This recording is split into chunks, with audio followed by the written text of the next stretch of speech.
अस्सलाम वालेकुम वरहमतुल्लाहि वबरकातुहू। इत्तेहाद न्यूज़ में आप सभी का खैर मकदम है। ईद उल अजहा बिल्कुल करीब पहुंच चुकी है। अब इस ईद का क्या पैगाम है, इसे समझने से पहले ईद को सही तरीके से मनाने की तो कोशिश होनी चाहिए, क्योंकि आजकल कोई भी मसला खड़ा हो जाता है या मसला बनाया भी जाता है तो उसकी कीमत मुसलमानों को चुकानी पड़ती है या फिर मुसलमानों को ही जिम्मेदार ठहराया जाता है। जाहिर है ईद उल अजहा जिसे ईद कुर्बान भी कहा जाता है और इस ईद पर जानवर काटे जाते हैं। अब जब जानवर काटे जाने की बात आती है तो जानबूझकर जगह जगह पर गोरक्षक पैदा होते हैं और खामखा जानवरों की गाड़ियां पकड़ने का काम करते रहते हैं। उत्तर भारत में तो मॉब लिंचिंग भी की जाती है। हाल ही में 4 लोगों की मॉब लिंचिंग इसी तरह की गई। कर्नाटक में भी अब इस तरह के फर्जी गोरक्षक बनने लगे हैं, क्योंकि अब ये आसान कारोबार भी बनता जा रहा है, क्योंकि इसमें लाखों का फायदा भी होता रहता है, लाखों रुपए भी हासिल होते रहते हैं। लिहाजा कई जगहों पर कुर्बानी का इज्तिमाई एहतमाम भी किया जाता है। अक्सर लोग यहाँ पर हिस्से लेते हैं। घर के अगर 6-7 हिस्से हैं तो एक बड़ा जानवर खरीदा जाता है। इज्तिमाई कुर्बानी का एहतमाम करने वाले बेचारे बड़ी मेहनत से देहात करियों से जानवर खरीद कर लाते हैं और इन्हें किसी ट्रक और टेम्पो में डालकर गली मोहल्ले में या कुर्बानी की जगहों पर इन्हें उतारते हैं। 8-10 दिन देखभाल भी करते हैं, पर जानवर जब लाए जाते हैं तो ये नकली गोरक्षक खड़े होकर गाड़ियां पकड़ते हैं। आजकल तो कोई भी भगवा गमछा पहनकर गाड़ियों को रुकाता रहता है। मतलब अब ये भी एक तरह का सरकारी काम बनता जा रहा है। लिहाजा लाखों के जानवर उतार कर ले जाते हैं और बेचारे ड्राइवर और क्लीनर की पिटाई भी हो जाती है। जानवरों की रसीदें भी हो या फिर कानूनी दस्तावेज भी बराबर हो तो भी इन्हें बेरहमी से पीटा जाता है। बाज औकात तो जान से भी मार दिया जाता है और इस तरह के वाकयात खबरों के जरिए देखने सुनने को मिलते रहते हैं। आज इस मौजू के पीछे का मकसद ये कि जानवरों को उन किसानों को कुर्बानी की जगह पर ही पहुंचाने की बात होनी चाहिए, क्योंकि अगर कुछ भी हो जाता है तो उसकी जिम्मेदारी भी उन जानवर बेचने वालों को ही ठहराया जाए, तब तक इन्हें रुपया भी न दिया जाए, वरना गाड़ियों के नंबर के साथ अपनी नकली गोरक्षकों को ये देकर गाड़ियां पकड़वाते रहते हैं। और इस तरह के अक्सर मामले हमने देखे भी हैं और सामने पेश भी आ रहे हैं। बेचारा मुसलमान तो खाया पिया कुछ नहीं, गिलास तोड़ा बारह की तरह ना तो जानवर हाथ लगे और ना ही जिनके भी कुर्बानी के हिस्से का रुपया लिया हुआ है वो दे पा सकते हैं। और कुर्बानी का मामला ऐसा है, हाथ से रुपया लगाकर या तो दूसरे जानवर खरीदो या कुर्बानी के पैसे वापस दे दो। मतलब नुकसान दोनों तरफ से कुर्बानी का एहतमाम करने वालों का ही होता है। बहरहाल ईद नजदीक आने लगती है तो ये गोरक्षक सरगर्म होते हैं। जाहिर है बढ़ती बेरोजगारी और बैठकर खाने के आदि हाईवे पर टेम्पो ट्रक की फिराक में रहते हैं।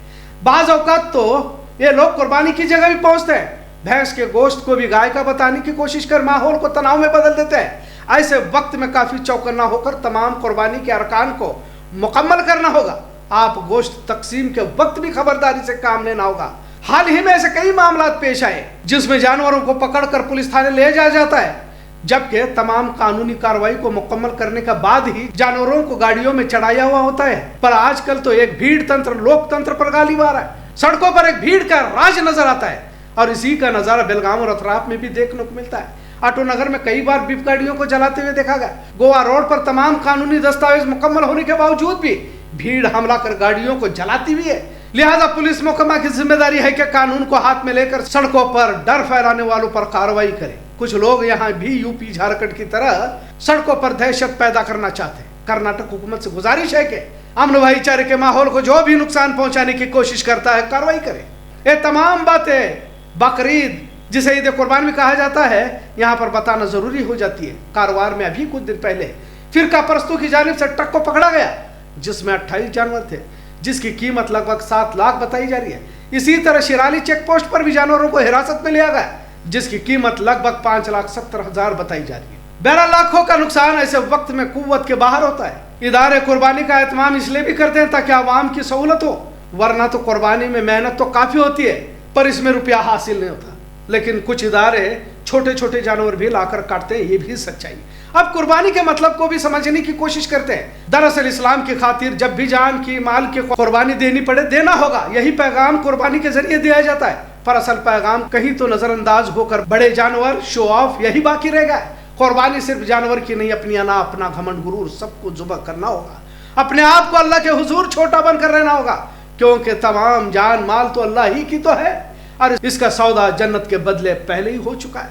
मुख्तसर ये कि आजकल जो बुज़दिली मुसलमानों में पाई जा रही है, ईद कुर्बान के जरिए उस गैरत को जिंदा करना होगा जिसका सबक हम सबको इब्राहिम अलैहिस्सलाम ने दिया था। अगर वक्त जरूरत जो भी महबूब तरीन चीज हो अल्लाह के हुजूर कुर्बान करना, यही तो मकसद है। वरना तो अल्लाह के यहाँ ना तो गोश्त पहुँचता और नहीं जानवर का खून पहुँचता है। और हम बार बार ये तमाम बातें बयानात में सुनते भी रहते हैं और इसे भी सुनते हैं कि किस तरह कुर्बानी दी जाए और क़यामत तक के मुसलमानों पर इसे फ़र्ज भी करार दिया गया। लेकिन हमने सिर्फ जानवरों की कुर्बानी को ही याद रखा हुआ है, गोश्त को फ्रीज में रखकर महीनों खाने को ही हमने ईद समझ रखा है। असल मकसद से जब हम दूर हुए तो मौजूदा हालात देख रहे हैं, दुनिया भर के मुसलमानों के साथ भारत के मुसलमानों की क्या हालत और कैफियत रही, मुसलमानों के साथ किस तरह का बर्ताव किया जा रहा है, जानवर अच्छा है या नहीं, कान कटा हुआ है, दांत कटा हुआ है, नहीं कटा हुआ है, लंगड़ा है, सीधा है, सब तो देख लेते हैं, पर इसके जरिए अल्लाह की राह में जान देने की तरबियत दी जा रही है, इसका जरा बराबर भी एहसास नहीं रहता। गोश्त बांटते भी हैं तो अपने लिए अच्छा रखकर बाकी सब तकसीम करो, इस तरह अक्सर जगहों पर देखने को मिलता है। बहरहाल आज का मौजू इसी मकसद से कि अभी 10 दिन बाकी हैं, जानवरों को खरीद के लाया जा रहा है पर फर्जी गो रक्षक हाथ लगाए बैठे हैं, इसका ख्याल भी जरूरी है। इतना सच। आज का मौजू कैसा लगा इस पर जरूर कमेंट करें। इत्तेहाद देखने के लिए शुक्रिया। अल्लाह हाफिज।